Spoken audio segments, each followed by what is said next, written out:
comrades, and welcome back to Ushanka Show. Здравствуйте, дорогие товарищи. Вы слушаете программу Ushanka Show. And to those who don't know me, my name is Sergey, and I was born in the USSR. That explains my sexy accent. Some time ago in one of my videos, I mentioned the fact that because government controlled the salaries, so any factory in the Soviet Union pretty much, electricians would get paid exactly the same, so-called stavka. So if it'll be 130 rubles a month, so it doesn't matter where you go, electricians will get 130 rubles a month.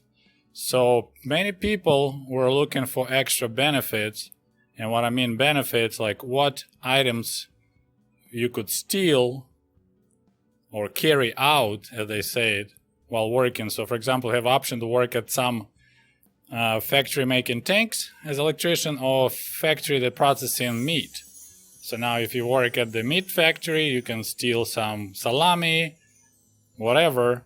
At the military factory, really not a good idea to steal anything. So people prefer to work for the same money at the meat factory. So today I would like to dig deeper in this topic, and we will talk about this quite a curious phenomena of the Soviet Union, so-called NESOON. So we're gonna learn a new Russian word, and actually I would say it's not even like Russian, it's more Soviet word, NESOON. So that's the person that carries something out of the factory. And we didn't really call it stealing, it was just basically calling you carrying it out. So you can translate as a carrier, but it's a little bit different. So the Russian verb to carry is nести.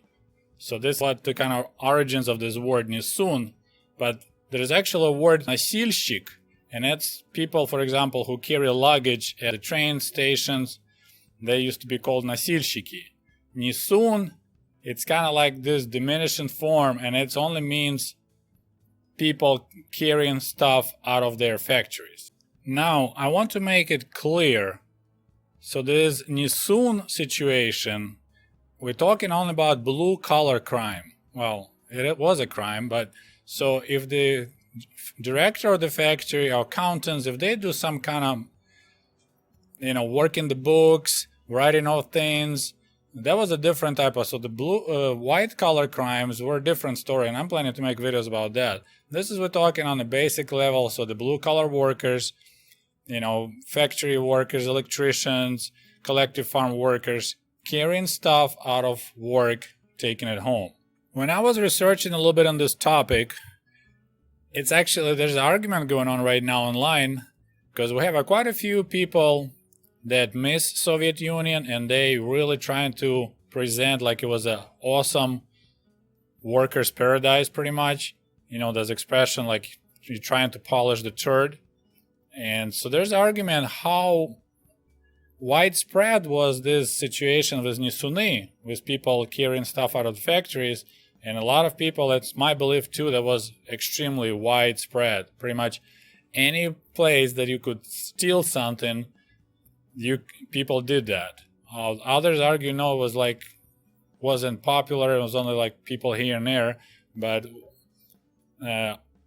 anyone I knew who worked, I knew where they worked because they had this stuff at home, or they will share with you whatever parts or other things they manufacture, they will have them at home in large quantity. And of course, I think it was worse out in a country, I would say, so like Kiev, Moscow, Leningrad, we had stores that had more stuff, they were better supplied than, for example, grocery stores out in Siberia or outskirts of Ukraine. So if you work somewhere far away from the center, far away from Moscow, for example, if you can't buy butter in a grocery store, but you work at cafeteria, which everything was cooked from scratch, so definitely you have quite an initiative.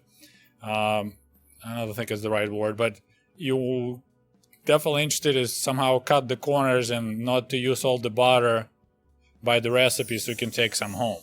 So my father worked at two factories in Kiev. First of all, in the beginning he worked at the Antonov airplane factory, and he was a spray painter. So this is what he was smuggling, carrying out of that factory, paint. And again, he worked at the other place. He was painting trucks and also elevators. So that's what he was bringing home, paint and different solvents, whatever they use for painting. One of his brothers worked in Paninka, so that's a small town in Ukraine, western Ukraine, and they had a big paper factory. So they were making like notebooks, notepads, so the paper products. So guess what? We never probably bought any paper products because that was Uncle Andrei. Every time he comes to visit, he brings this big bag, and it has all kind of notepads and anything you want. That was his present. So he was carrying out of his paper mill, paper factory, all those products. Okay, so now we need to learn another Russian word which relates to NESOON. So NESOON is the carrier, the person who carries stuff out of the factory. And when you talk about NESOON, you need to talk about prochodnaya. So prochodnaya, it's like the access point or checkpoint. So every factory had this booth and turnstiles, which in Russian we call turniket. Some people were making fun of me. So the turnstile, so they have this like a glass booth. So there'll be a person there like a guard. Usually it's an old lady, old guy. So when you go to the factory, you show them your ID or propusк, special factory ID, and they'll let you in. And then on the way out, they also kind of watch you, make sure you don't carry anything out.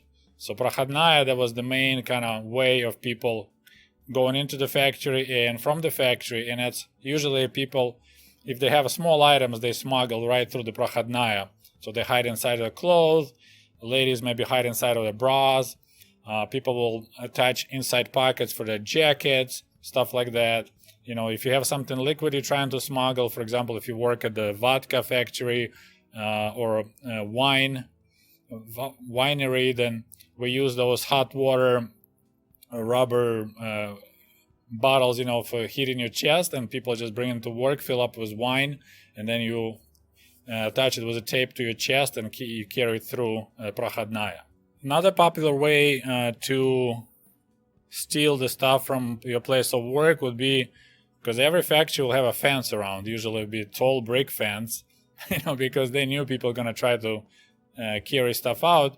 So then you need a partner, or maybe you just pick the right spots. Like, for example, there's a bushes growing on the other side of the fence. So whatever item you're trying to take out, maybe like a large sausage or a large wheel of cheese, so you just toss it over the fence, and there's a guy on the other side waiting for it, or you're hoping it's going to land in the bush, and then you pick it up later. And there were quite a few stories that I found on the internet. People remember, like, yeah, me and my friend were walking by this factory, and suddenly there's a big piece of cheese falling off the sky, so somebody tossed it, and no one was around, so we grabbed it and ran away. Or the box landed with some electronic parts. So there's quite a lot of people had the situation when they found something laying on the other side of the fence. Like, I remember one of my friends, Dima, he worked for a while at the TV parts factory. So they were making parts for TVs, and they called them color blocks. So that was the part that was working with the color TVs to make colors right. And when my TV that we bought, colors started going off, and he was visiting, he's like, oh, I know what's wrong with your TV. You have that color block is going bad. He said, don't worry, next time I visit, I will swap it. So next time he came by, he brought new block, this new part that there's no way you can buy it at the store, and he replaced it. So he carried out of his factory. And he said that's what everyone was doing and selling them or giving to their friend. And it was widespread in the Soviet culture, so there was a lot of jokes about NESOON, a lot of humor, a lot of sayings we call поговорка, so you know that saying that rhymes, like early to bed, early to rise, makes yourself healthy, wealthy, and wise, right? So we had sayings like that, but it sounded like, hey, at your place of work, you're not the guest, you're the owner, so you must bring something home. But it's, of course, it rhymes in Russian. So there's a lot of this saying. So, you know, it's penetrated through the whole Soviet culture, this culture and knowledge of this curious situation of NESOON. And as you can see, there was a lot of even mention in we had two main magazines, like the humor magazines, one called Crocodile, that was a Russian language magazine out of Moscow. And in Ukraine, we had a local one called Perets, which is pepper. So that was a Ukrainian humor magazine. And that humor, of course, it was all watched by Communist Party, but they were making fun of different situations in the Soviet society. So there was a lot of these cartoons dedicated to NESOON, to people stealing stuff from their places of work. And of course, there were more interesting ways of sneaking stuff out of your factory. The basic one, you just hide on your body and try to walk right through Prochodnaya, or you toss stuff over the fences, as I mentioned. But there's a lot of funny stories. For example, one guy needed white paint, and a lot of it.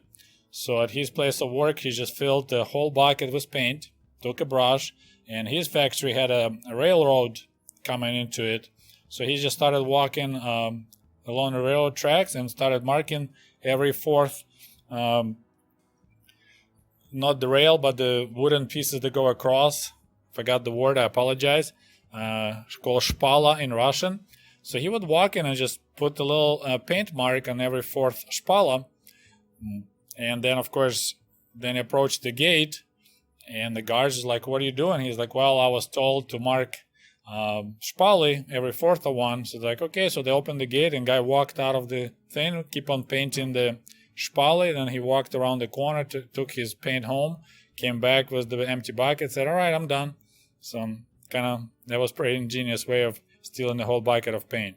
Another story I was told by one of my viewers on my Russian channel, that during the construction, so there was two construction going on at the same time. One, there was the big wine, not the winery, that the place when they bottled the wine, and another one was a different factory. So construction was going on.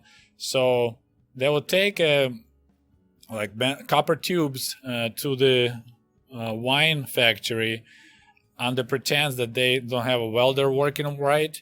So they'll go with these tubes and they will weld one end, fill it up with wine, weld another end, and then they carry those tubes back so they can drink it, and then unweld one end, pour in a glass or in bottles and drink it. So that way they were smuggling wine out of the bottling factory.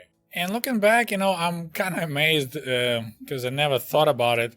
But living from childhood, a lot of families, mine included, like parents were teaching kids to be NESOON, to carry stuff out. Like it was considered totally normal. For example, I remember when I would be already a teenager and had my bicycle, we'll go with my friends on the bike ride out of the city. So my mom was like, "Why would you just waste time riding the bike? Why don't you bring the backpack with you? Just in case. So if you ride along the field and you see there's some beets and you don't see any guards, you might get stopped really quick and snatch some beets. Or if you see some zucchinis, you're going to ride all along those collective farms. There's a lot of fields. There's corn, cabbages. Bring the backpack just in case. You can always find something and bring it home." So that was like, even my parents were considering totally cool if you just stop and steal something from the collective farm. And during my internet research, I stumbled upon another story. A guy remembered when he was a kid, they had a construction going on next to the building the guy lived. So he was, 6 years old or 7-year-old kid. So his mom gave him a small bucket, say, "Hey, your dad is trying to fix the crack in the wall. Why don't you go to that construction site, see if you can find some cement?" So, they sent a kid to the construction site. So I went there, and I'm standing there in the middle of this, construction going on. There's trucks, people. And I'm standing there with the bucket, and a guy approached me. He's like, "Hey, kiddo, what are you looking for?" He said, "My mom sent me to get some cement." And, so he smiled, said, "All right, come with me." So he came and loaded his bucket full, and then he's like, "Hey, you think you can carry it? Is it not too heavy?" And then he smiled and said, "Well, if you figure out how to steal some concrete, you can figure out how to get it home." So he said, "I struggled, but I brought that bucket home full of concrete, and my mom was so happy." Another funny story. a guy was trying to sneak out or carry out a small anvil. So he actually used the rope and tied up on his body the anvil. And when he was walking through Prochodnaya, the rope broke. So anvil fell and on his foot and actually broke his foot. So the guy actually was trying to get a workers' comp because he got hurt at place of work. Can you imagine that? I just thought it was so funny. So by the fact that he got caught trying to carry out the anvil that belonged to the factory, then he was trying to charge company to get some workers' comp so he can stay home and get paid rest because he got hurt at the factory. But he ended up getting fired. So this is my story about Soviet NESOON. As I said, once again, make sure you understand this is a blue-collar crime. It was the widespread workers taking stuff from factories, and we had this saying, government takes from us, so we must take back from the government. All right, I hope you enjoyed this story and learned something new. Thank you so much, everyone who supports my channel. You can do it with patreon.com or you can use PayPal, and we'll talk to you soon. До свидания. Goodbye. Hey, by the way, cool merch for cool comrades is available at the Ushanka store at teespring.com.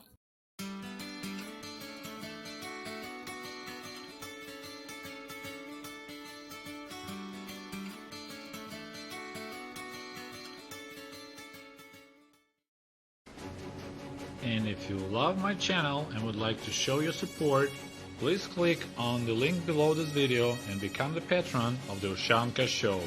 For as little as $1, you can help us grow and create the new, interesting videos about the life in Soviet